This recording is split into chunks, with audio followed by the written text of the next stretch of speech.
안녕하세요. 김민중 변호사입니다. 정부는 2월 12일 잠삼대청, 잠실삼성, 대치, 청담동을 포함한 305곳 중 291곳을 토지거래허가구역에서 해제했습니다. 따라서 당분간 해당 지역 시세가 다소 큰 폭으로 오를 것으로 보입니다. 6개월 전에 오세훈 서울시장이 강남 3구와 용산구 전체를 토지거래허가구역으로 지정하는 것을 검토하겠다고 했었는데요. 갑자기 돌연 2월 12일 토지거래허가구역을 대폭 해제한 것입니다. 부동산 가격 인상 조짐이 심상치 않은데요. 만약 시세가 너무 급등하는 경우에는 다시 토지거래허가구역이 재지정될 수도 있습니다. 이미 토지거래허가구역 내의 부동산을 매매한 사람은 어떻게 되는지, 토지거래허가구역 거래 시 어떤 점이 문제되는지, 향후 다시 토지거래허가구역이 지정되었을 때는 부동산 거래를 어떻게 해야 하는지에 대해서 알려드리겠습니다. 중요한 내용이니까 꼭 끝까지 한번 시청을 해보세요.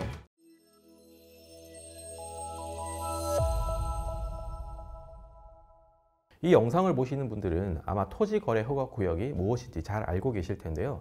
토지거래허가구역은 땅 투기 억제를 하기 위해서 국토교통부 장관, 시도지사가 특정 지역을 거래 규제 지역으로 정한 것을 말합니다. 최대 5년 이내로 토지거래허가구역 지정이 가능합니다. 토지거래허가구역에서 부동산을 거래할 때는 아주 독특한 법리가 적용이 되는데요. 그것은 바로 유동적 무효라는 개념이에요. 보통 무효라고 말할 때는 확정적 무효를 말하는데요. 확정적으로 무효인 상태가 아니라 유동적으로 무효인 상태를 유동적 무효라고 하는 것입니다. PD님 표정이 급격히 어두워지시는데 조금 더 쉽게 말씀을 드리자면, 유동적 무효라는 것은 일단 지금은 법률적으로 무효가 맞는데 나중에 허가나 추인 등의 보충적인 행위가 이루어지는 경우에는 무효가 유효로 바뀐다는 것을 의미합니다. 확정적으로 유효인 상태가 아니라 추후 법률 행위에 따라서 무효가 유효로 바뀔 수 있으니까 유동적으로 무효인 상태고 유동적 무효가 되는 것입니다. 토지거래허가구역 내에서 부동산을 거래하시면서 유동적 무효 개념을 모르고 거래하시는 경우에 크게 낭패를 보이는 경우도 있습니다. 조금 더 구체적으로 들어가자면, 토지거래허가구역 내에서의 부동산 매매는 관할구청의 허가를 받기 전까지는 유동적 무효인 상태입니다. 그렇기 때문에 관할구청의 허가를 받기 전까지는 부동산 매매 계약을 체결했다고 하더라도 물권적인 효력이나 채권적인 효력이 모두 발생하지 않게 되는 것이죠. 그런데 나중에 만약 부동산 매매에 대해 관할구청의 허가를 받게 된다면 유동적 무효인 상태가 유효인 상태로 바뀌게 됩니다. 그리고 유동적 무효는 소급효, 처음부터 효력을 발생시키는 것과 같은 효력이기 때문에 기존 유동적 무효 상태에서 체결한 계약을 구청 허가 이후에 그대로 쌍방 채무를 이행하도록 할 수 있는 것입니다.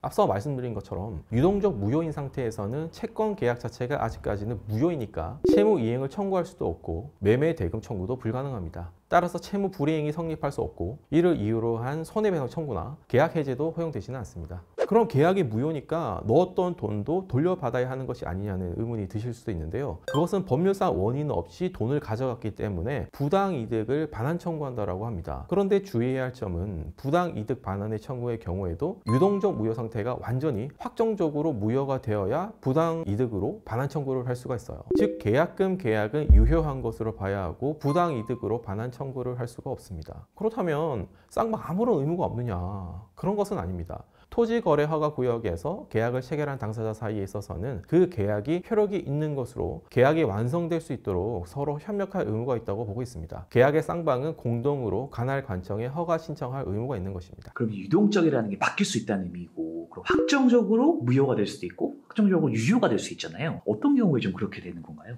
먼저 확정적으로 무효로 전환되는 경우부터 알려드리겠습니다. 토지 거래 허가에 대해서 시장, 군수, 구청장이 불허가 처분을 하는 경우에는 확정적으로 무효가 됩니다. 그리고 당사자 쌍방이 허가 신청 협력 의무의 이행 거절 의사를 명백히 표시한 경우에는 또 확정적으로 무효가 돼요. 확정적 무효가 되면 이미 지급한 계약금을 부당이득으로 반환 청구할 수 있기 때문에 실무에서는 어떠한 경우에 유동적 무효가 확정적 무효로 전환되는지가 중요한 쟁점이 됩니다. 저희 법인을 찾아주시는 분들도 이 경우에 많이 해당합니다. 반면에 확정적으로 유효가 되는 경우에는 토지거래 허가를 받았다거나 토지거래허가구역 지정이 해제되거나 아니면 허가구역 지정 기간이 만료된 이후에 허가구역으로 재지정되지 않는 경우에 해당합니다. 참고로 만약 이미 확정적으로 무효가 되었다면 계약이 다시 유효로 전환되지는 않습니다.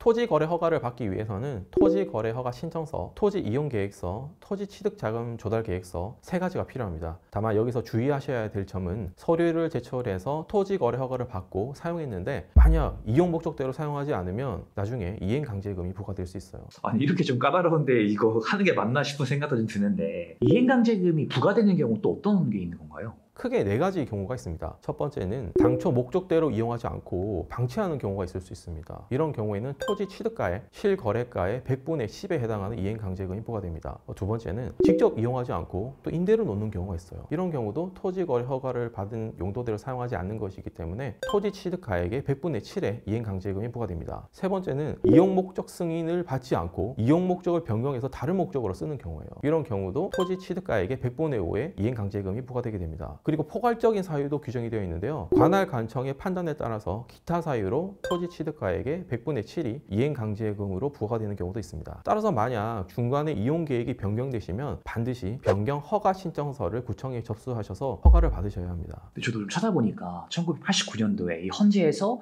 이 토지거래허가를 실제 위헌 판결됐지만 5대4 사실 합법 위헌이 아니다라는 결정이 좀 났더라고요. 당시 이제 재산권의 제한이나 어떤 거주 이전의 자유, 또 공익을 위한 규제인지에 대한 것이 주된 쟁점이었는데 이게 5대4가 좀 사실 한쪽으로 치우치진 않은 거니까 사실 지금도 조금 논란이 있지 않을까라는 생각이 조금 있습니다. 네, 맞습니다. 실제 GBC 근처 지역의 경우에 사업이 진행되는 경우도 아니고 재건축 이슈가 없는 아파트들임에도 토지거래 허가 구역으로 지정이 되면서 거래가 힘들어졌고요. 이런 재산권 행사에 대한 민원이 많은 것도 사실입니다. 서울시에서도 토지거래 허가 구역을 합리적으로 조정하는 것에 있어서 영역을 주고 있는 것으로 보도가 되고 있습니다. 토지거래 허가 구역에서의 매매가 사실 일반인 입장에서는 이해하기가 어려운 부분도 많고요. 검토할 부분도 많습니다. 앞으로 사업을 할 빌딩이나 사옥이 토지거래 허가 구역 내에 있거나 토지거래 허가구역 내에서 부동산 거래를 하시는 경우에는 부동산 전문 변호사의 도움을 받아서 안전하게 거래를 하시기 바랍니다. 거래를 하시다가 도중에 문제가 생기신 분들도 언제든지 편하게 연락을 주시면 해결 방법을 안내해 드리도록 하겠습니다.